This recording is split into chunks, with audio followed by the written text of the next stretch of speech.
how we start with this show with the legendary song from Steppenwolf, Born to be Wild, because really this was a wild SummerSlam, one of the best I ever seen in my life. And let's start now with the first match of the night. It was Ricochet facing Logan Paul, and oh my god, they stole the show. I have to tell you that if there was a title on the line, I could tell you that this was probably the match of the year. But I can certainly tell you that it's one of my candidates to be the match of the year. This match had it all. It was really fast paced. We had Ricochet hitting a super Spanish fly outside of the ring. We had also Logan Paul hitting a lariat from the top rope to the outside, hitting a tornado DDT, Ricochet attempting a moonsault, also Ricochet trying to do a stunning hurricane neck breaker from the top rope.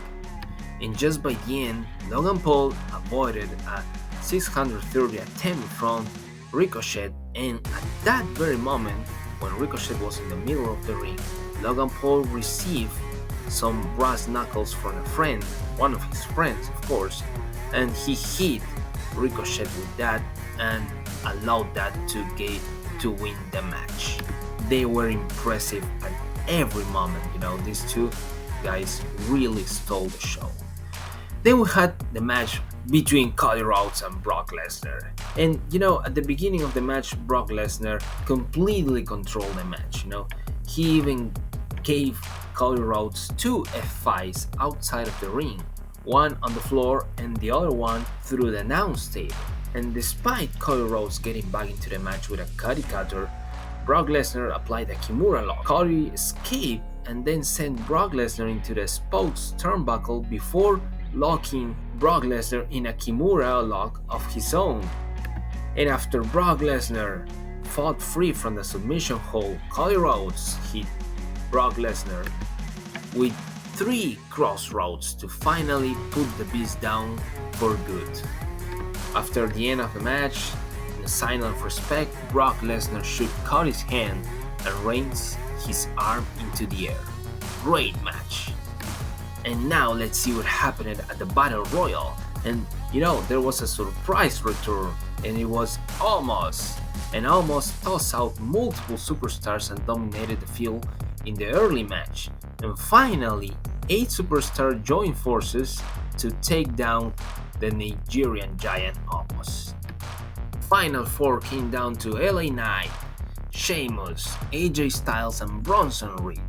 LA Knight eliminated Bronson Reed and Sheamus tossed out the Styles, and so we had just 2, LA Knight and Sheamus, going one-on-one. And after a few minutes of a great match, LA Knight landed an incredible top rope suplex on Sheamus and then a clothesline to actually send the Celtic Warrior out of the ring, and so LA Knight stood triumphant and sent the crowd into a frenzy. Audience really like LA Knight winning the Battle Royal. So let's see if LA Knight, hopefully he will get some chances at some titles. Let's see now what happened between Shayna Baszler and Ronda Rousey, and it was a really great match. It was under mixed martial art rules, as you remember, and that way it was a fight with a lot of kicks and knee strikes. They both applied their submission maneuvers, but at the end it was Shayna Baszler that, despite Ronda Rousey's best efforts, she could not escape the hold from Shayna Baszler, and so Shayna Baszler got the victory by technical submission. A really great match. Now let's see what happened between Drew McIntyre and the ring general Gunther, and it was a really fierce match, it was really tough. Drew McIntyre dropped the ring general with a powerbomb and a feather shock DDT, but Gunther stayed in the match. Then Gunther countered a Claymore kick with a powerful drop kick that left Drew McIntyre numb. Then Drew McIntyre hit the Claymore finally, but Gunther kicked out just in time.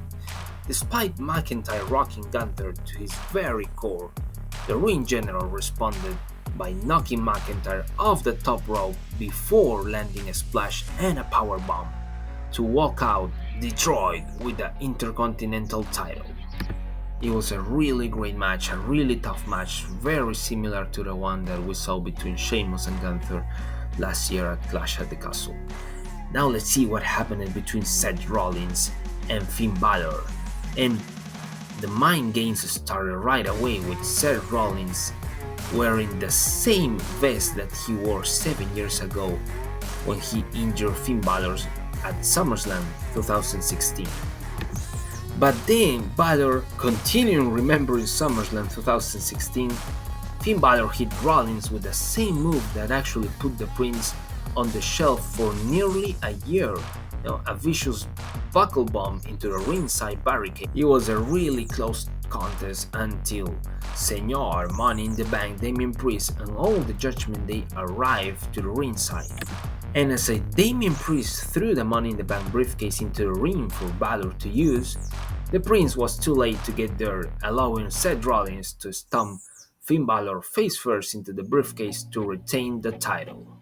It is very interesting to see what is going to happen between Finn Balor and Damian Priest. At the conference press after SummerSlam, Triple H told the media that this is going to be interesting to see actually what is going to happen between Balor and Priest.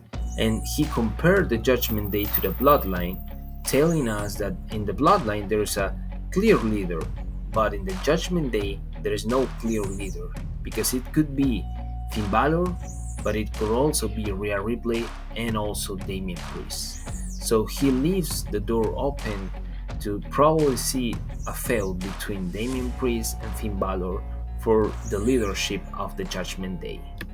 Now let's see what happened at the triple threat match between Asuka, Bianca Belair and Charlotte Flair, and it was a thrilling match. And Asuka, Bianca and Charlotte kept exchanging finishing maneuvers one after the other, and then also pinning attempts. But then there was a moment where Bianca Belair actually had an awful tumble when Charlotte Flair launched her out of the ring, hitting her knee on the ring steps in a brutal way. Through the doctors actually attempted to bring her backstage, Bianca Belair came back to a ring to actually hit a 450 splash from the top rope as Charlotte Flair had Asuka in the figure 8 lock, but Charlotte Flair narrowly kicked out. With Bianca Belair screaming in pain, Charlotte Flair locking the figure 8, but Asuka sprayed mist into the Queen's eyes, and while still trapped in the figure 8, Bianca Belair incredibly rolled up Asuka to win the WWE Women's title. But there were more surprises to this match because Iyo Sky and Bayley ran to the ring and then hit everyone, including Bianca Belair, with the Money in the Bank briefcase. And then finally, with a perfect moonsault on Bianca Belair, she became the new WWE Women's Champion. Wow, this match was truly a roller coaster. Incredible, really great match. And now finally, to the main event, the fight, the tribal combat between Roman Reigns and Jey Uso. And the match started after a few minutes inside the ring. Roman Reigns then fired the first shot by hitting Jey Uso over and over with a kendo stick. Then with more aggression, Jey laid into the tribal chief with a vicious steel chair blows. Even as Paul Heyman pleaded for him to stop. Then Roman Reigns took back control after powerbombing Jey Uso onto steel chairs laid out in the ring. But then Jey Uso Samoan dropped Roman Reigns through the table at ringside. Then Jey brutally punished his cousin with a leather strap, and that's where actually Solo Sikoa came into the ring and smashed Jey through a table with the spinning solo. As Reigns and Sikoa were about to hit their spear spike combo, Jey moved out of the way, making Reigns hit Solo Sikoa with the spear instead. Solo Sikoa was angry and he was arguing with Roman Reigns at the ringside, and that allowed Jey Uso to spear the head of the table through the ringside barricade. That window of opportunity actually allowed Jey to land a death-defying Uso splash from the top rope, and it was just about to have the 3 count, but there was a surprise. someone actually pulled Jey out of the ring, and that someone was Jimmy Uso. Incredibly, it was Jimmy Uso. And after staring his brother for several seconds, Jimmy blasted Jey with a vicious super kick. Taking the opportunity, Roman Reigns exploded Jey through a table with a spear to remain the tribal chief and the undisputed WWE Universal Champion. I was expecting Jimmy Uso to come back, actually to help his brother Jey Uso, but not to betray him. Really liked SummerSlam. I mean, it was near perfect.